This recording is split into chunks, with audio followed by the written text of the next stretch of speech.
Hey everybody, Chris Hawley here, and as you know, I'm fundraising for the Ironman World Championships to benefit Smile Train. And what they do is they fix cleft lip and cleft palate for children around the globe in third world countries or underprivileged countries who otherwise can't afford this life-changing surgery. So I'm interviewing a special guest today. She's quite the busy person, but that's kind of how we are when we're young and ambitious. So I met Amanda when I was out shopping with my fiance at a Lululemon store.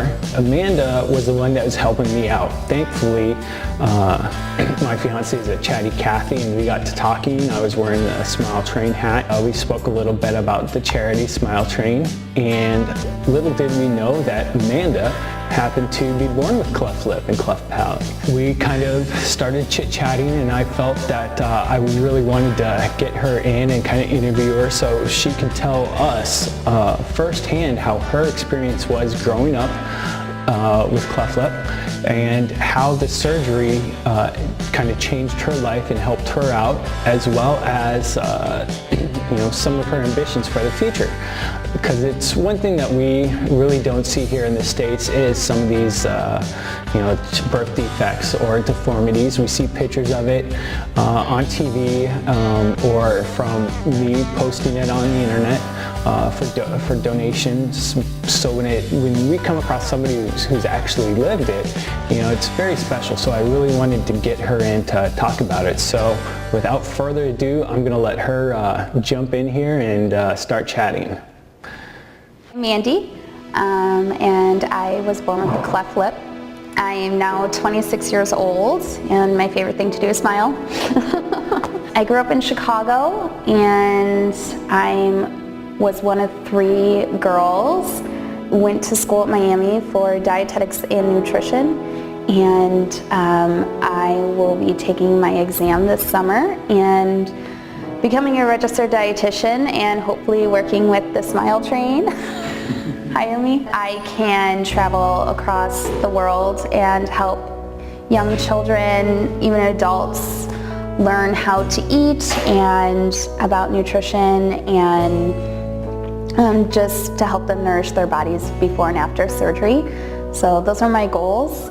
As a kid, I was raised by, I like to call her my Siberian tiger mom. She's Russian. She never really treated me differently, so I very much grew up as a kid in her mind that was just like all of her other children. There was absolutely no difference with me. There was no reason why I couldn't do anything. There was no excuses for not doing anything.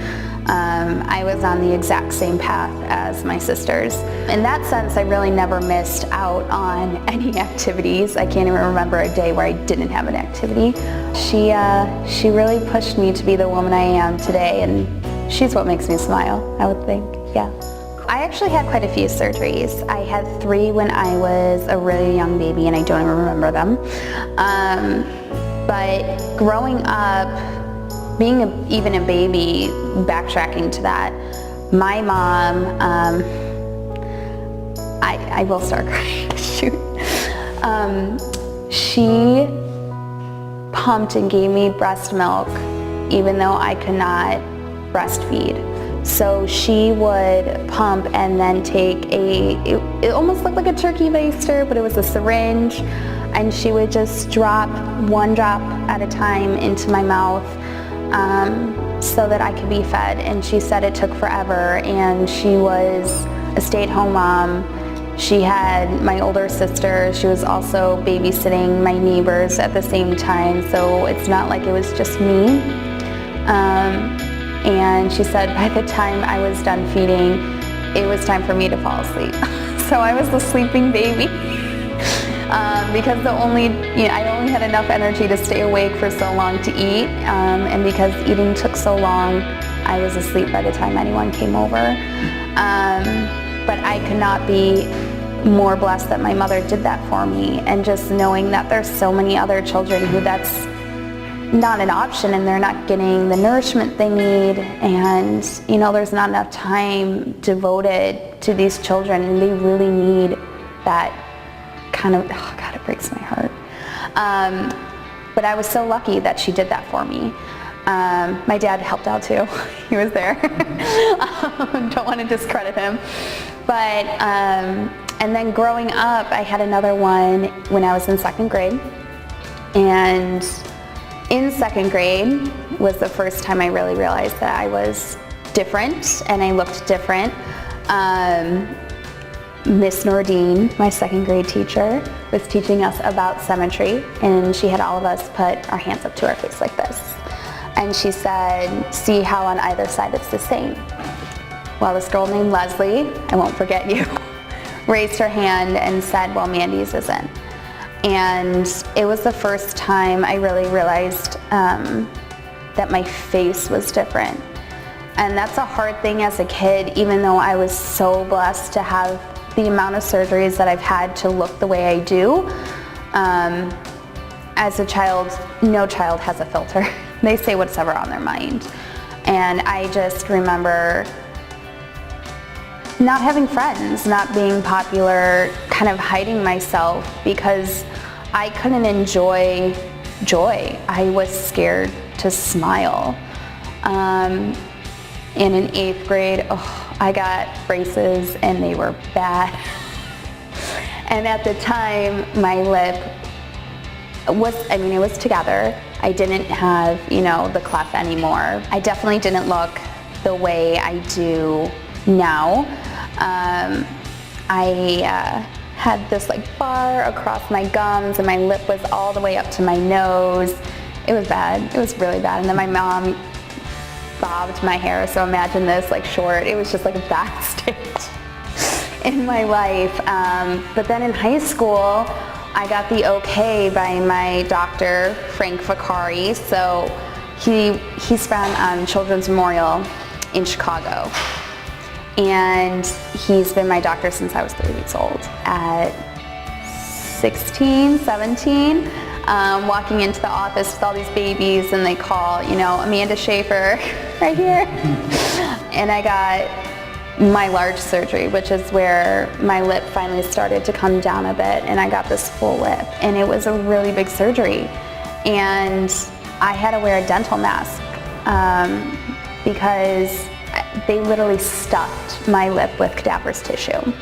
So when I got out of surgery, I could see my lip looking down. It was that big. And there were stitches sticking out of it. And, if I smiled without enough Neosporin on, it would crack and blood would come out. Not the cutest look for being in high school. Definitely didn't get asked to prom. Look at me now. But it was hard. It's hard going into high school, and I was going to be a junior in high school, and I was a cheerleader for 2 years prior and was in all these sports, and I couldn't do them anymore because in lacrosse I couldn't, didn't want to get hit in the face. In cheerleading, I couldn't smile. So for a year, a lot of things were really put on hold, and it sucked. It sucked really bad that I had to walk around with a dental mask on to hide myself, and even having to go to the ACT the day after my surgery and totally puking because I was obviously not sane enough to be taking the ACT, but my mom, there is no excuses. You have to take it. But it's just difficult growing up in a first world country with something just that's so, we live in an aesthetic world. And while a lot of kids with cleft lips are in third world countries, it can be just as difficult here too, because everything is dependent on the way you look here as much as you don't want it to be. An interview, people notice your smile. Someone asks you on a date, people notice your smile. Anywhere you go, the first thing they notice is your smile, and to not be confident in having joy, let alone presenting myself, was just, it was really hard. So in college, I taught Pilates to all these beautiful sorority girls that, wow, to me, they didn't even need to do their hair and makeup. Their smiles were just like beautiful, like beaming smiles. And it was so amazing that my mom had pushed me to do that because I had the confidence to speak in front of these beautiful girls. But now I'm 26 and I couldn't be more thankful that I learned who I was when I was 6 years old. A lot of my friends are learning who they are now. And I think the best thing about having a cleft lip is you get to find out who you are at a young age because you never rely on your looks. Because you can't even rely on your smile. What I hope to do with my life, I've already said that I am becoming a dietitian, and I really want to work for Smile Train and help feeding for all children in other countries. But I also want a little bit more than that. I don't want to just give money, I want to give my time. So once I graduate in June, praying, I want to be giving my time, maybe doing more fundraising, maybe trying an Ironman. I really want to devote my time, and my goal, I have had it in my 10-year plan for my goals for my life for I think 4 years now, that I want to spend 1 month out of every year, whether it be traveling this country and helping children here or helping children abroad. I want to devote 1 month of my time every year to the Smile Train. So hopefully I'll get the opportunity to do that.